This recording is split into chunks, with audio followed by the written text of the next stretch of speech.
Shalom, selamat pagi jemaat dikasih Tuhan. Kita kembali lagi berjumpa dalam Renungan Pagi. Mari pagi hari ini saya mengajak kita semua untuk kembali merenungkan firman Tuhan, supaya dengan kebenaran firman Tuhan inilah hidup kita akan dibangun, dan kita pun akan bertumbuh, diteguhkan dan dikuatkan dalam iman dan pengharapan. Firman Tuhan adalah kebenaran. Firman Tuhanlah sumber kekuatan bagi hidup kita. Firman Tuhan pedoman dan penolong bagi kita semua. Dan bahkan firman Tuhan jugalah yang akan senantiasa menuntun kita dan menerangi setiap langkah hidup kita. Mari jemaat dikasih Tuhan, sebelum kita merenungkan firman Tuhan pagi hari ini, kita akan berdoa terlebih dahulu. Bapa di surga, kami datang ke hadirat-Mu pagi ini. Kami menaikkan segala puji syukur kepadamu ya Tuhan, atas segala kebaikan-Mu di dalam hidup kami. Dan sungguh kami mengucap syukur atas begitu besar kasih setia-Mu, begitu besar rahmat dan anugerah-Mu. Segala berkat dan kemurahan-Mu, perlindungan-Mu, penyertaan-Mu, pertolongan-Mu, dan juga pemeliharaanmu atas seluruh hidup kami. Terima kasih ya Tuhan.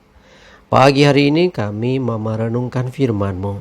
Mari Tuhan, singkapkan dan nyatakan kebenaran firman-Mu. Dan Roh Kudus, urapilah kami ya Tuhan, sehingga kami bisa menangkap apa yang menjadi pesan Tuhan bagi setiap kami. Dan kami pun akan mengerti akan kehendak-Mu, serta melakukan kebenaran firman-Mu di dalam hidup kami. Terima kasih ya Tuhan. Di dalam nama Tuhan Yesus kami bersyukur dan berdoa. Amin. Mari jemaat dikasih Tuhan, sama-sama kita akan buka Alkitab kita. Renungan pagi hari ini sampaikan dari Ayub 42 ayat 10. Saya bacakan. Lalu Tuhan memulihkan keadaan Ayub setelah ia meminta doa untuk sahabat-sahabatnya. Dan Tuhan memberikan kepada Ayub 2 kali lipat dari segala kepunyaannya dahulu. Ya, siapa yang tidak kenal dengan Ayub? Ya, kita semua tahulah. Bahkan kisahnya sangat-sangat luar biasa.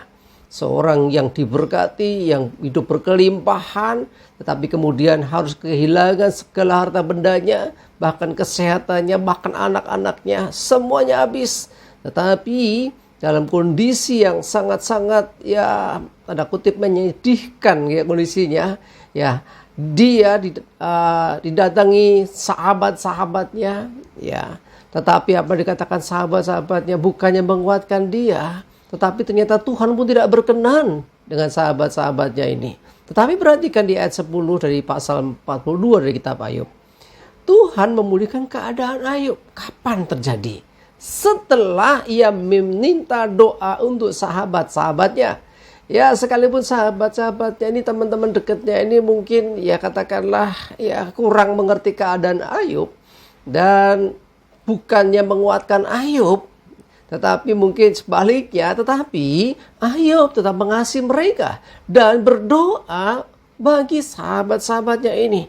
Nah, setelah Ayub mendoakan sahabat-sahabatnya inilah Tuhan memulihkan keadaan Ayub. Ya, dari yang dulunya sempat habis-habisan itu menjadi dikembalikan lagi. Bahkan lebih daripada itu, perhatikan. Tuhan memberikan kepada Ayub 2 kali lipat dari segala kepunyaannya dulu. Wah, ini multiplikasi ini. 2 kali lipat. Dulu saja Ayub ini seorang yang sangat diberkati, kaya raya, hidup berkelimpahan. Ya, tetapi sekarang setelah melalui proses itu, setelah melewati yang namanya pencobaan yang luar biasa itu, akhirnya dia dipulihkan dan bahkan diberkati Tuhan 2 kali lipat dari segala yang dia punya dahulu. Ini luar biasa jemaat dikasih Tuhan. Artinya apa? Tuhan tidak pernah berhutang. Ayub tidak didapati bersalah.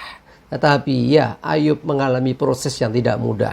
Tetapi kita tahu itu bukan Tuhan yang mengerjakannya. Tuhan memang mengizinkan ketika iblis meminta izin untuk menjamah atau istilahnya menguji akan iman dari seorang Ayub.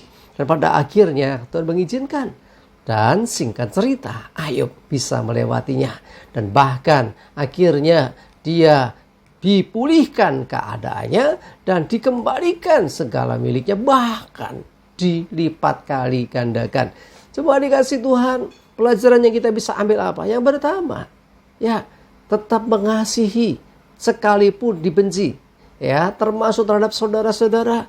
Ya, sahabat-sahabatnya Ayub ini melakukan itu, dia mendoakan. Mungkin saudara-saudara mungkin menghakimi dia, kamu mungkin berdosa dan sebagainya. Tetapi Ayub tetap mendoakan.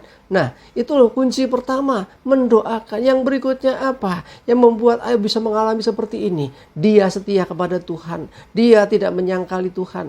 Nah, dengan kesetiaannya melewati setiap proses yang dihadapi inilah Tuhan memulihkan keadaannya. Sakitnya disembuhkan, bahkan akhirnya harta miliknya diberikan 2 kali lipat. Ayub menjadi semakin diberkati.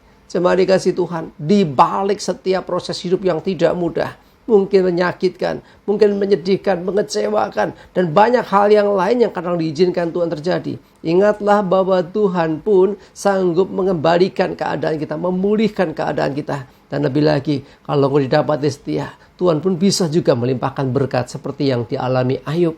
Ya, diberkati 2 kali lipat dari segala kepunyaannya dahulu. Mari jemaat dikasih Tuhan, kita bukan mengejar berkatnya, tetapi mari pandang Tuhan. Saat engkau diizinkan mengalami proses, tetap pandang Tuhan, tetap percaya kepada Tuhan, tetap setia kepada Tuhan. Dan lebih daripada itu, tetaplah juga tentunya untuk kita berdoa bagi orang lain. Seperti Ayub bagi sahabat-sahabat yang didoakan.